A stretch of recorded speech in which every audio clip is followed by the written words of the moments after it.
Okay, in this video I'm going to show you how to enable this really cool Asuka Langley character in Marvel Rivals. It's very easy to do, so try not to skip any steps. I'm going to put the link in the video description here.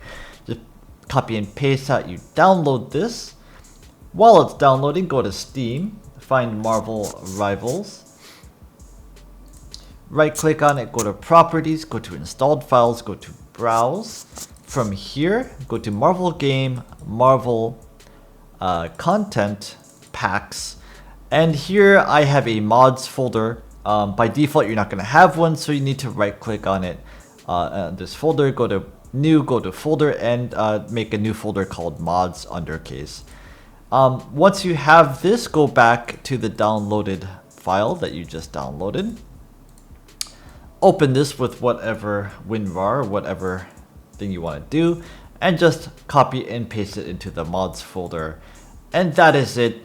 Once you've done this, start Marvel Rivals as normal and you will see Asuka Langley replacing Penny.